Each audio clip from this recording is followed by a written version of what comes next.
Welcome to the Psychology World podcast with me, Connor Whiteley, psychology student and international best-selling psychology author of over 30 psychology books, bringing you the latest psychology news, fascinating psychology topics and more each week.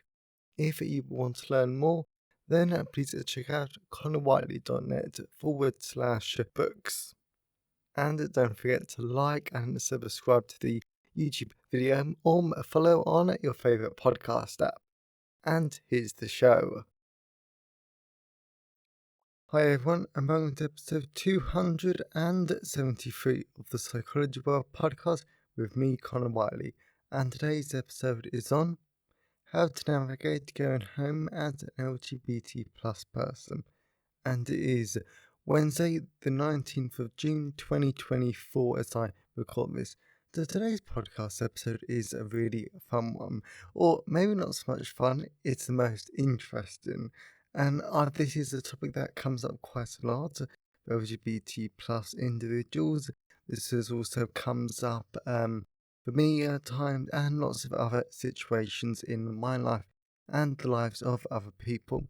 And I think that this is actually quite a timely episode because, at least in the UK, and to be honest, like everywhere, all over the world, it is the end of the academic year. So lots of students are going to go home to their families and their hometowns, which, for reasons what I talk about in today's podcast episode, this can be very triggering, very upsetting, and very uncomfortable for different LGBT plus individuals. So it's a very timely episode. It's a very useful one. And even if you're listening to this in the future, this episode does apply to whenever you go home to your family or your hometown though. And even if you're not LGBT plus yourself, this is still a really valuable podcast episode because it helps you to understand what your current or future clients might be going through. If you're an aspiring clinical psychologist, and if you're not, it just makes you a better person and a more understanding person to understand the lives of other people. So this is a really good episode, and I'm really looking forward to it. So as this is an in between episodes, we're just going to skip over all the usual stuff like the psychology news section and the personal update. So as always, I always love to know your thoughts and feelings on today's episode. So you can always email me, connorwiley@connorwiley.net. You can always leave a comment at the show notes at connorwiley.net/podcast. And you can always tweet me on Twitter at sci-fi-wiley or leave a comment on the LinkedIn or Facebook post.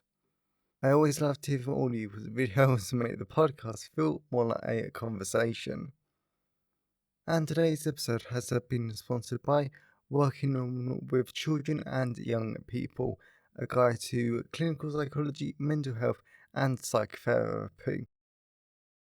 So the reason why this is a really good sponsor for today's episode is because this book helps you to understand how clinical psychology and other mental health professionals, because we've always got to remember that clinical psychologists never work alone when it comes to anyone, to be fair, because this is why there are multidisciplinary teams like speech and language therapists, psychological well-being practitioners, and so many other really good and quite fascinating disciplines which we have to work with and interact with to help serve our clients the best that we possibly can. So that's one focus of this book. How does a clinical psychologist work with lots of other professionals to help children and younger people, but also when it comes to the mental health outcomes of LGBT plus individuals,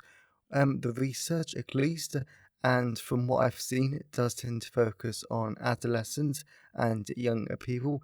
So this book helps you to understand it from that point of view and take what we learn in today's episode and understand it in a lot more depth, but also a broader sense. So not only LGBT plus people, but this book also covers a lot of other really good areas like child development centres, I love that section. It's really interesting. And my favourite topic of the entire book is CAMS in the UK. So these are the Children and Adolescent Mental Health Services and the four-tier structure, which if you want to work in a clinical psychology in the UK, then this is absolutely critical to understand, and it's actually really interesting. So we also talk about, there's some case studies in there. There's a lot of autism chapters. There's also pediatric psychology, which I thought was going to be quite dull when I first started researching it and learning about it, but it's actually really interesting, and it goes to show that even when you deal with physical conditions, there's always that psychological factor, which means that we are even more important than ever before. So that's always a nice reminder. So this is a great, really easy to understand book that's really engaging, and it's written in my normal fun style. This is not a boring textbook whatsoever, so I know you're going to love it.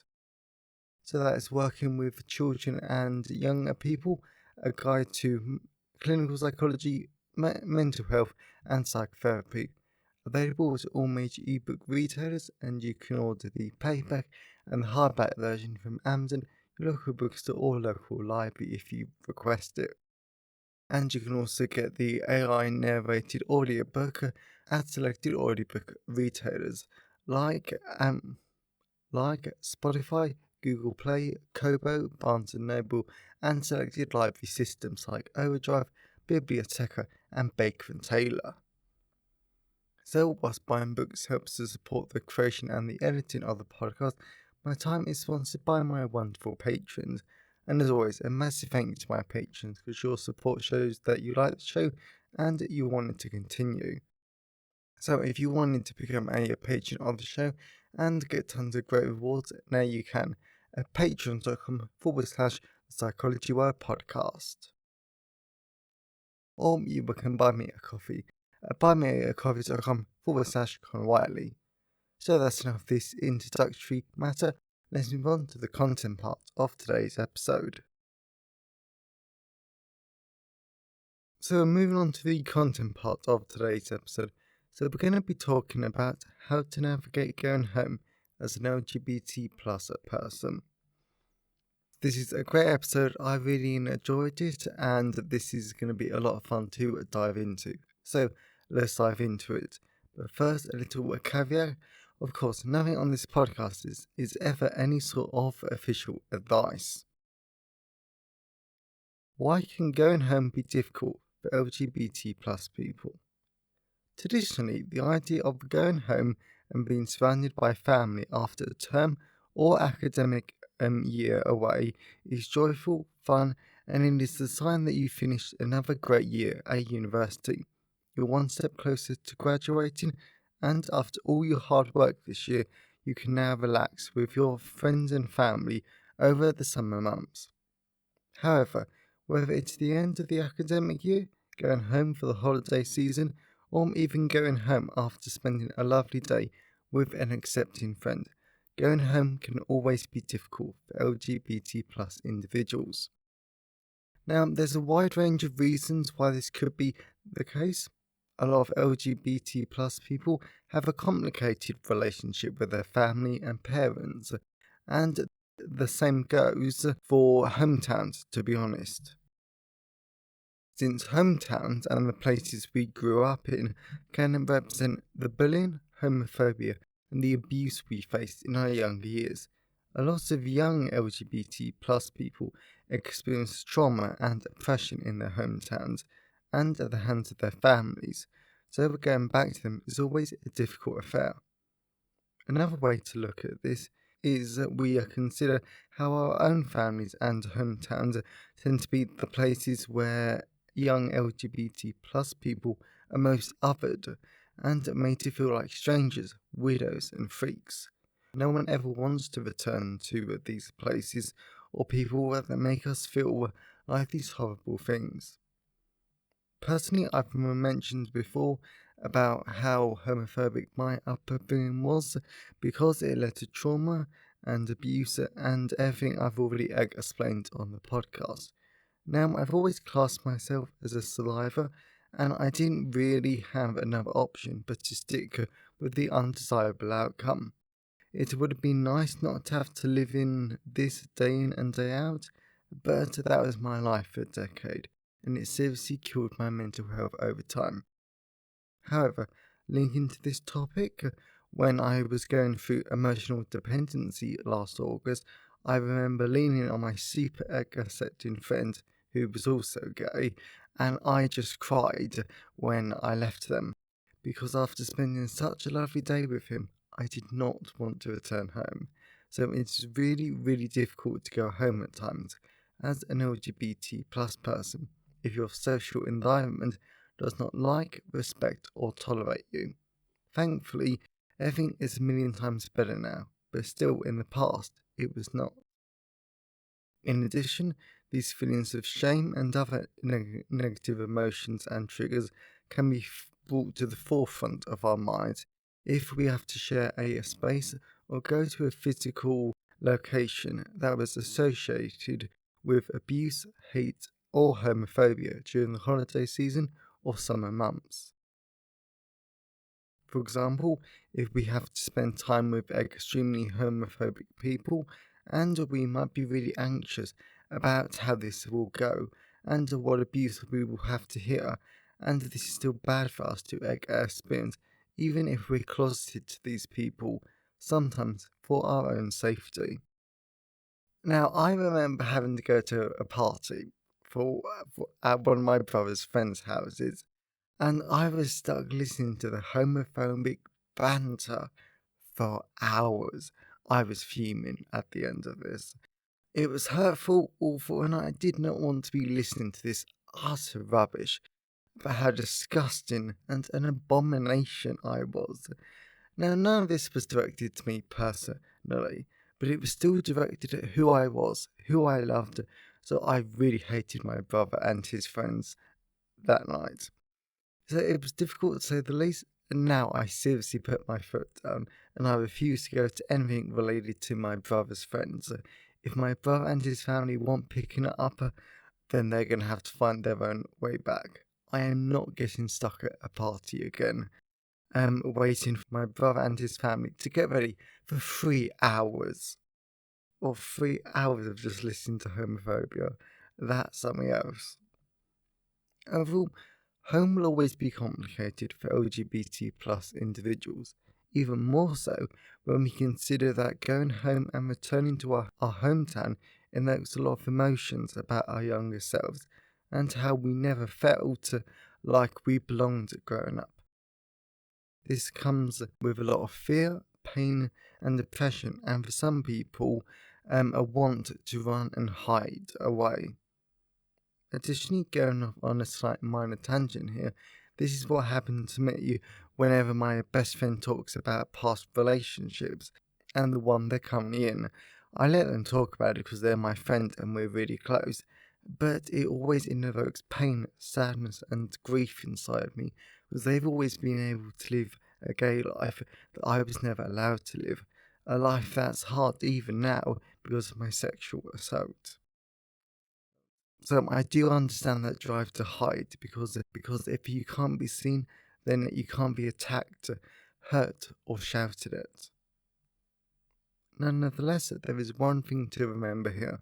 There is an opportunity in going home and returning to your hometown because you can get through the summer and holiday season. You can find healing too, and we can heal our younger selves as well. This can all be done by focusing on taking care of ourselves and our younger LGBT plus selves. Now, I know this sounds a little woo woo at the moment, but please bear with me. How can exploring emotional care towards our younger queer selves help us navigate going home? So last year, one of my favourite podcast episodes was about how LGBT plus individuals effectively have a second adolescence where they can reclaim and have the experiences they were robbed of during their first or biological adolescence, like a first date, kissing, relationships, and so on. The reason why a second adolescence is needed in the first place is because the vast majority of LGBT plus people hold wounds within our younger selves, and these wounds need to be addressed. Once these are addressed, we can begin healing, living, and enjoying life, something that was effectively stolen from us as teenagers. As a result, this second adolescence gives us an opportunity to explore what emotional needs our younger selves have when we return home to our families or our hometown. You might need to consider allowing yourself to grieve for the life and childhood that was stolen from your younger self, as well as you might want to stand up for your younger self. For example, if you hear homophobia, or if you see someone who used to bully or abuse you, if you're safe now, then you might want to challenge them so you can stand up for your younger self. In addition, you might need to tell your younger self that you're safe now and you aren't being abused, beaten, or anything that your younger self went through or was scared to go through. As well as you might need to validate and empathize with your younger self. For instance, if your younger self would be scared to go back to a physical location or see certain people again, then tell your younger self that that is okay and it's normal to feel uncomfortable. Ultimately, this is all about being kind to yourself when you return to family and hometown during the summer, holiday season, or anywhere else. In my experience, I always have to allow my younger self to grieve, as I mentioned earlier, when my best friend talks about their relationships, since that was a life that was just way too dangerous for me, and it was awful. And even though I am safe now and in a better position, having to unlearn all that abuse and anti gay messaging is hard. As well as when I was in therapy last year for my abuse, the therapist wanted me to write a letter to my younger self to help him heal and everything, so he would know that I was safe now. It really did work, and I do recommend that idea. Just be kind to yourself, look after the emotional needs of your current self and your younger self, and respect your emotional needs. Explore the boundaries you need. Moving on to our current selves. Whenever we return home to our families or our hometown, we need to think about the emotional as well as physical boundaries we need to get in place so we feel safe, comfortable, and like we have our own space. These boundaries can include attending certain events but not others, seeing certain people but not other people, and deciding what we do want to share about our lives and what we really, really don't. Moreover, you can set boundaries on the amount of time you want to spend with certain people and at certain events, as well as you need to find ways to make sure these boundaries are respected by you and other people, even if our families or others don't want us to respect our boundaries. You have to give yourself permission to set these boundaries and protect yourself. This is something I'm extremely bad at, but one thing that I always was able to do because I just wanted to survive in my hometown was that I barely told my social environment anything about my life and anything gay related that I was doing. For example, I remember going to Margate Pride in August 2023 with some friends, but I didn't tell other people that. I said I was going to Broadstairs, which is a little seaside town nearby. I also never told other people that I had gay friends, and I never told them about the Mythbuster work I was doing with my university, and so on. I kept boundaries to protect myself and make my life as easy as possible. You need to do the same. Conclusion. So before I finish off this podcast episode focusing on LGBT plus listeners, I want to focus on everyone else, including our aspiring or qualified clinical psychologists. I always hope these sort of podcast episodes are really useful, even if you're not LGBT plus yourself, since all of us need to learn, listen, and respect the lived experiences of other people and chances are you will meet an LGBT plus client in the future. So having a basic understanding of the social and familiar issues that the LGBT plus clients can go through will help to make you a better therapist than someone who has never learned this stuff. So thank you for listening and reading.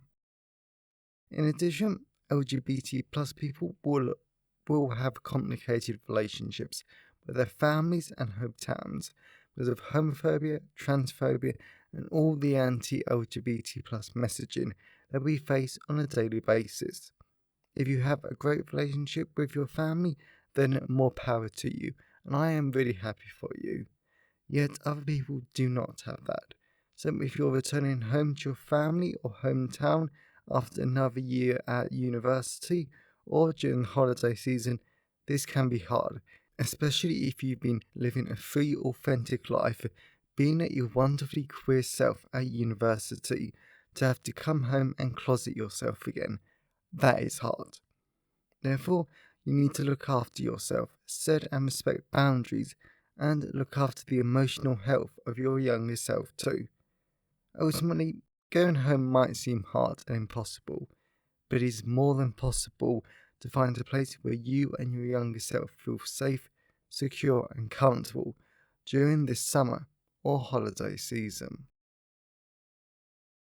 So I really hope that you enjoyed today's episode and you got something out of it.